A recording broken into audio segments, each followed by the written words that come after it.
Bonjour à tous et bienvenue dans cet épisode de Findings plutôt court.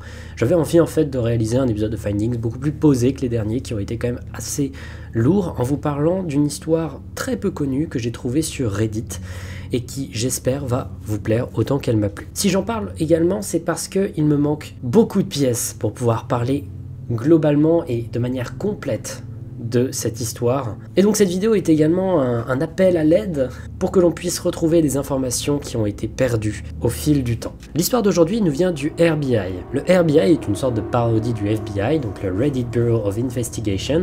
C'est un subreddit sur lequel les redditeurs postent des histoires qui leur sont arrivées, tandis que d'autres redditeurs essayent de les résoudre ou de leur donner des explications. Souvent ces histoires impliquent des mystères plutôt étranges, des trucs sérieux, mais néanmoins pas des trucs extrêmement violents. Et l'histoire d'aujourd'hui nous vient de Dimeter of New qui, le 5 mai 2018, poste « J'ai trouvé un audio terrifiant qui provient d'un vieux message de mon répondeur d'un numéro que je ne reconnais pas. Je me demandais si cet incident avait été causé dans les news. Il nous dit que sa conjointe a eu un nouveau téléphone récemment. Pour la première fois, elle pouvait donc avoir une vision très visuelle de son répondeur. Elle pouvait voir tous les messages qu'elle avait pu recevoir. Un jour, elle reçoit un message de sa famille.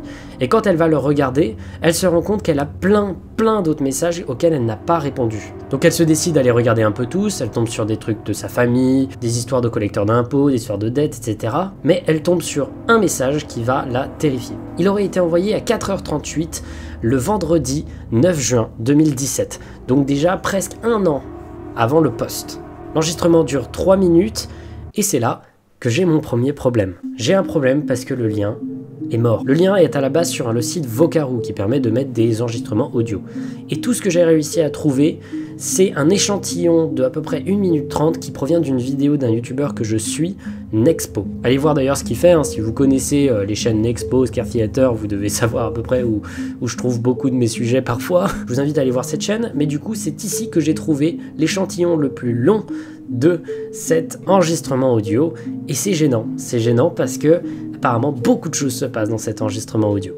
Voici donc un extrait de cet enregistrement audio.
Si vous vous êtes demandé ce que vous étiez en train d'écouter, c'est littéralement le bruit d'une femme qui crie à l'aide pendant 1 minute 30 sans s'arrêter, d'une manière effrayante car elle ne semble pas être jouée. En effet, de nombreux réditeurs dans les commentaires semblent dire que, en effet, ça ressemble beaucoup à un pétage de câble mental. Après avoir tracé un peu le numéro, ils se rendent compte que ça vient probablement de Phoenix, dans l'Arizona.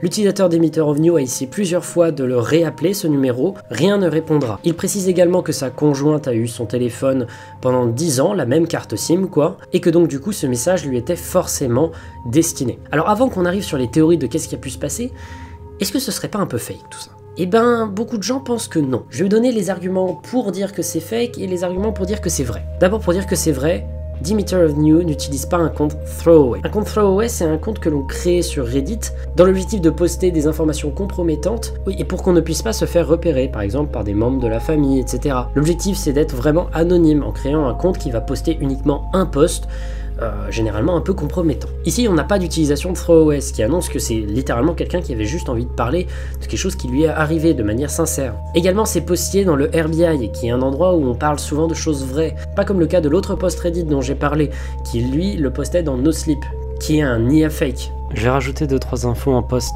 Les gens disent que ce n'est pas fake également parce que le fait de poster dans le RBI témoigne d'une volonté de ne pas attirer l'attention. Le RBI est un subreddit plutôt petit par rapport à d'autres qui peuvent parler de mystère. Cette démarche de ne pas chercher à attirer l'attention semblerait indiquer que ce n'est pas le début d'un ARG. D'ailleurs, pour ceux qui ne le savent pas, un ARG c'est l'acronyme de Alternate Reality Game, jeu de réalité alternée. J'ai vu dans les commentaires que plusieurs personnes ne savaient pas ce que c'était. Voilà.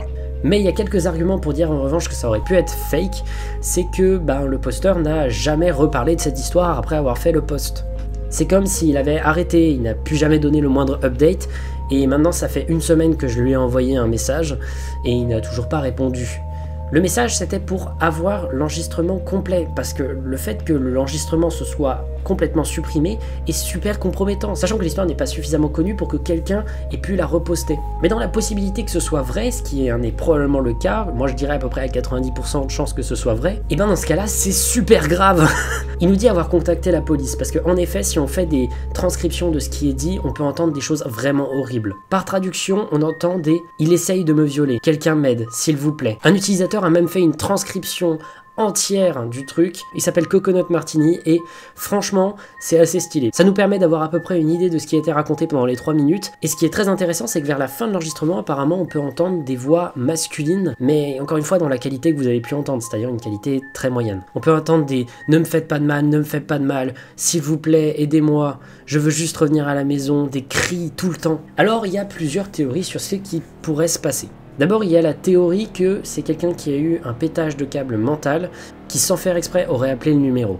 On peut avoir l'impression que c'est le cas, parce que plusieurs personnes qui ont travaillé dans des hôpitaux psychiatriques semblent dire que c'est à peu près à quoi ça ressemble, un pétage de câble mental, mais également parce qu'on a l'impression que cette femme n'est même pas consciente qu'elle est enregistrée. Le consensus serait qu'elle se serait fait kidnapper, mais on n'a pas pu lier cet enregistrement à d'éventuelles choses qui auraient pu s'arriver dans Phoenix, dans l'Arizona, à cette période. Mais il y a une théorie que je trouve très intéressante autour de cette histoire, c'est qu'éventuellement ce serait une arnaque. Ça paraît pas, mais il y a de nombreuses arnaques qui font ça, c'est-à-dire qu'elles vont appeler et faire quelque chose qui va énormément vous faire peur et va vous faire garder de l'intérêt pour le numéro, dans l'objectif que vous la réappeliez et que vous restiez constamment sur un numéro en ayant l'impression d'aider quelqu'un, sauf que c'est un numéro surtaxé. C'est une technique qui a déjà été nombreuses fois utilisée, et c'est donc pour ça que si vous recevez un message dont vous n'avez absolument aucune idée de l'origine et que quelqu'un vous appelle et vous supplie de rester sur la ligne, coupez le téléphone, appelez la police. Voilà, c'est le meilleur résultat qui peut arriver, que ce soit un fake ou pas, c'est la meilleure chose que vous puissiez faire. Mais beaucoup de gens s'accordent à dire que c'est extrêmement convaincant comme cri, et donc ce message sur répondeur restera pour moi une des trouvailles les plus flippantes que j'aurais pu trouver sur Reddit.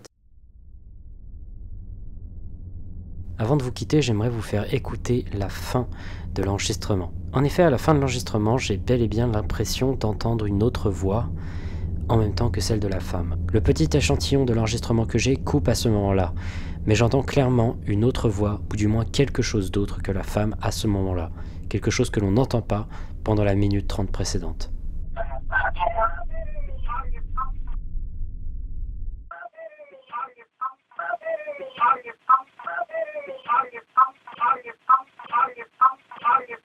Wow.